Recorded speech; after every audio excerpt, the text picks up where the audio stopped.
जय हिंद साथियों, आखिरकार कैबिनेट ने नई शिक्षा नीति 2023 को हरी झंडी दे दी है। भारत सरकार द्वारा 29 जुलाई 2020 को ही इसकी घोषणा की थी। सन 1986 में जारी नई शिक्षा नीति के बाद यह दूसरा नया परिवर्तन है। 36 साल बाद देश में नई शिक्षा नीति लागू हो गई है। आइए इसे हम समझते हैं।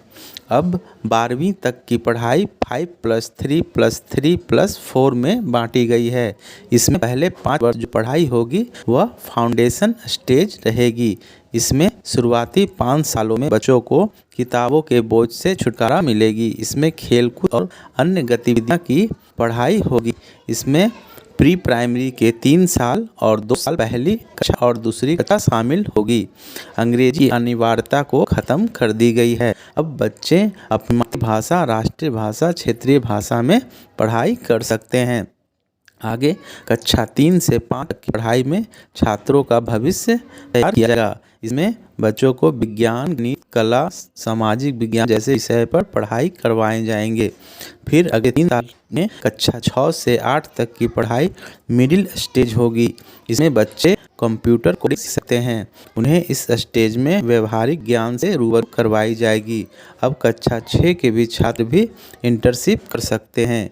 जिस क्षेत्र में बच्चों की रुचि रहेगी उन्हें प्रैक्टिकल ट्रेनिंग की भी व्यवस्था करवाई जाएगी। अगर आपके बच्चे को पेंटिंग में रुचि है तो आपके बच्चे को एक पेंटर के पास इंटर्नशिप के लिए भेजा जा सकता है।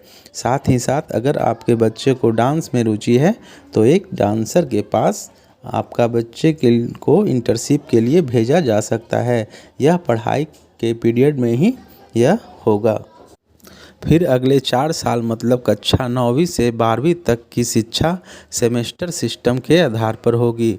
हर 6 महीने पर परीक्षा होगी और दोनों सेमेस्टर के अंकों को जोड़कर फाइनल मार्कशीट तैयार किया जाएगा। अब 10वीं बोर्ड को हटाकर 12वीं बोर्ड किया गया है। नई शिक्षा नीति में बोर्ड की परीक्षा को काफ़ी आसान बनाया जाएगा। इसमें छात्रों के क्षमता पर ज़्यादा ध्यान दिया जाएगा। रटने की क्षमता पर नहीं, समझने की क्षमता पर ध्यान दिया जाएगा। परीक्षार्थी अपने पसंद की भाषा में परीक्षा में लिखने की छूट होगी। यानी कि जो बच्चा जिस भाषा की छात्र होंगे वो अपने पसंद की भाषा में परीक्षा दे सकते हैं। स्कूलों में अब स्ट्रीम सिस्टम को ख़त्म कर दिया गया है। मतलब कि अब स्टूडेंट अपने मनपसंद सब्जेक्ट ले सकते हैं।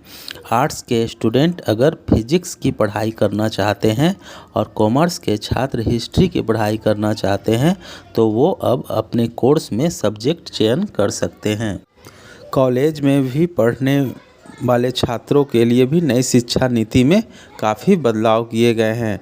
अगर आपका बोर्ड में नंबर कम है, अगर आपको मनपसंद कॉलेज में एडमिशन के लिए कट ऑफ कम है तो आप CAT कॉमन एप्टीट्यूड टेस्ट दे सकते हैं। इसमें प्राप्त मार्क्स आपके बोर्ड एग्ज़ाम रिजल्ट में जुड़ जाएगा, जिससे आप अपने मनपसंद कॉलेज में एडमिशन ले सकते हैं। ग्रेजुएशन की पढ़ाई भी अब 4 वर्षों की होगी। नई शिक्षा नीति के तहत अगर आप ग्रेजुएशन 1 साल पढ़ाई करके छोड़ देते हैं तो आपको अब सर्टिफिकेट दिया जाएगा, जो कि 1 साल का सर्टिफिकेट कोर्स कहलाएगा। अगर आप पढ़ाई 2 साल पढ़कर छोड़ देते हैं तो 2 साल का डिप्लोमा दिया जाएगा। वहीं अगर आप 3 साल कोर्स पूरी करते हैं तो आपको बैचलर डिग्री दिया जाएगा। वहीं आप 4 साल कंप्लीट कोर्स करते हैं तो आपको रिसर्च के साथ डिग्री मिलेगी। और भी बहुत सारे बदलाव नई शिक्षा नीति 2023 में की गई है। अब देखना है नई शिक्षा नीति 2023 बच्चों के भविष्य के लिए कितना कारगर साबित होता है। धन्यवाद।